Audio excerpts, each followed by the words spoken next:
Hello everyone and welcome to Rob's Rogues. If you had watched the Superman video right before that, I noticed that my camera battery was dying, so I kind of rushed through the very end of that video, so I apologize. I kind of wanted to talk about Red Robin and Batman and Superman. I didn't really get a chance to do that. I may reshoot that video, I'm not entirely sure, so I want to apologize for that. Camera battery is good. As you can see here, today we're looking at Captain Boomerang from the DC Universe. Now, right away, you may be asking yourself, hey Rob, this is the Apache Chief wave. I thought you said you were not going to do any more Collect and Connect figures. Yes, that is what I said. This last weekend was my 5-year anniversary, and my wife bought me a few figures. And most of the figures that she bought were from Toys R Us, were the buy one and get one free. And plus, I did have a voucher from my Batman, and I just got off the phone with Mattel talking about my Superman having some defects. They're sending me another voucher for the price that I paid for the figure. So I'm going to be picking up another figure at some point. I wasn't planning on getting it, but I like that my wife knows what I collect, and she went on the store shelves and saw that this whole entire wave was still on the toy shelf, in the toy aisle and on the shelves at our local Walmart. Now I have all but two, but I'm going to be able to go back this week and finish this whole entire wave. So this is from Wave 18.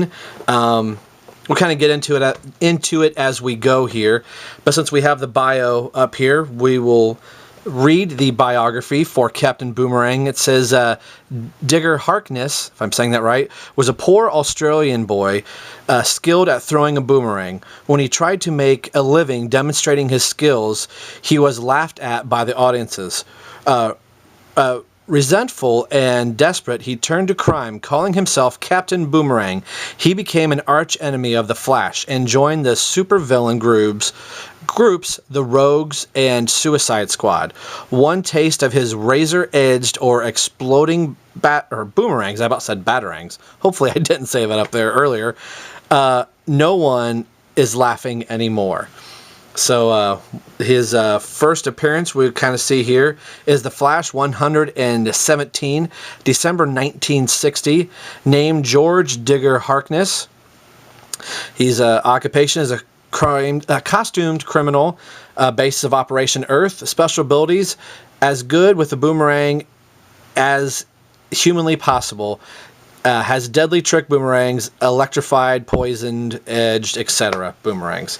The other figures in the wave are the Black Vulcan, El Dorado, Toyman, Captain Boomerang, Samurai, and Bronze Tiger, and you put them all together to create the Collect and Connect, rather large, Apache Chief. So we will put up Captain Boomerang here. Turn some light onto our subject. Before we get into Captain Boomerang, he does come with two pieces of the Collect and Connect. He comes with the head of Apache Chief, right now kind of ghost head, and the underoos of Apache Chief.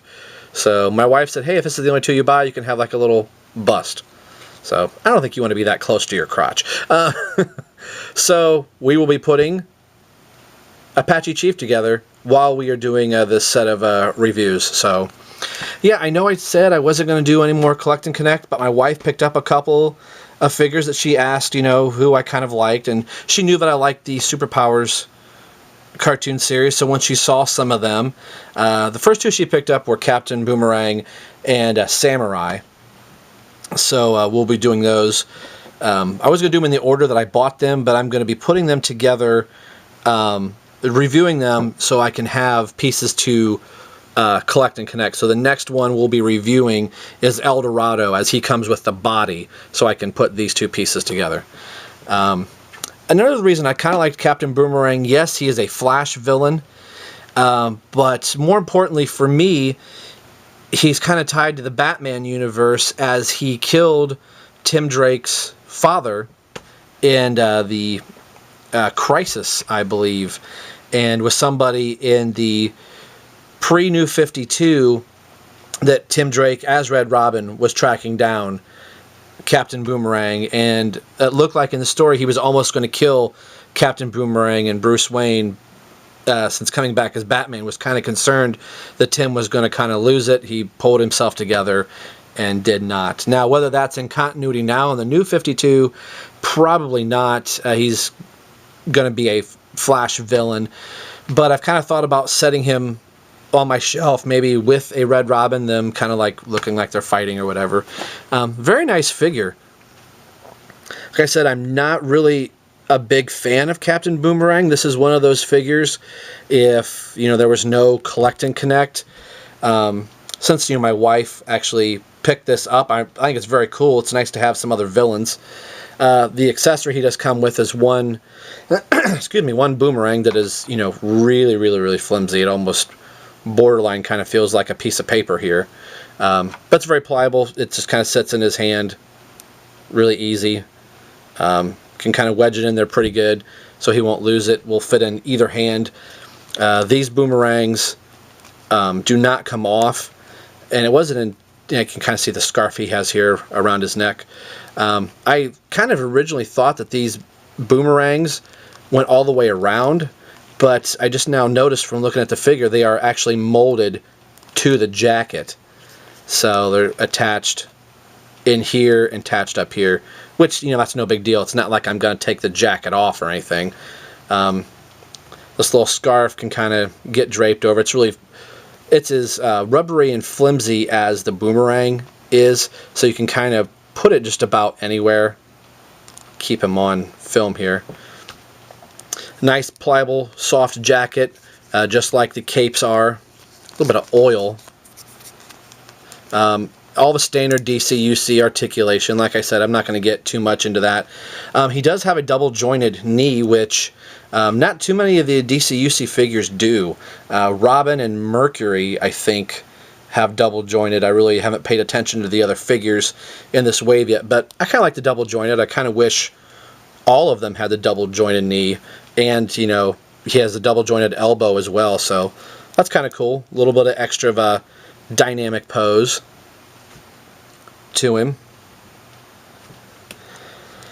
It's nice to, after just reviewing the Superman figure, to actually get that figure that has all nice joints and everything. The big draw for this wave for me, once my wife had picked up these figures, were getting El Dorado, Samurai, and Black Vulcan, as I have been, purchasing some of the Super Friends and Superpowers DVDs, and those characters were in there. We'll actually get to talking about them as we go through this set. Like I said, I have all but 2 of these figures, so we'll be able to do the head, both arms, and waist, and then I just have to track down the legs of Apache Chief in the next week or so. So unfortunately, I'm not going to be able to do the whole Apache Chief wave right at the moment, but I think these are decent figures. Initially, I think I was just going to skip this whole line, the whole thing with the collect and connect, but Apache Chief did look good, and every time we would go to any, toy store or, Walmart or Target or anything like that, I would always be picking up, the wave of these figures, and if I didn't say this is wave 18, kind of the boomerangs on front here, and she would constantly ask me, are you going to be picking up these? And I'm like, oh, I don't know. So there's some characters in there that I really like, are more nostalgic for me just because of the cartoon series, but that's extra money that we'd be spending, and it's not figures that I'm dying to have. But the Toys R Us this past week, you could buy one figure, get one half off. So that's what she did. She bought one of them and got another one for half price. And then I had a voucher for a figure, which, well, I'll get into that voucher later. Went into Walmart on Sunday this past week, and 2 of the figures are marked down to $11. So she's like, hey, you can pick up 2 for, $22. So I think I'm doing pretty good on this wave, not really spending a whole lot of money on the wave, and I'm going to be able to get an Apache Chief. So that's enough rambling here. I think Captain Boomerang is going to look really good on my shelf with my other DC Universe Classics villains. Whether I pair him with a Flash or with Red Robin or anybody, I think he's going to look really, really good. And it's a really interesting figure. I like the color and the paint scheme, and I think Mattel did a very good job on it. So we will end the review here. Today we've been taking a look at Captain Boomerang from the DC Universe Classics Wave 18. And as always, this is Rob for Rob's Rogues signing off saying we will see you guys next time.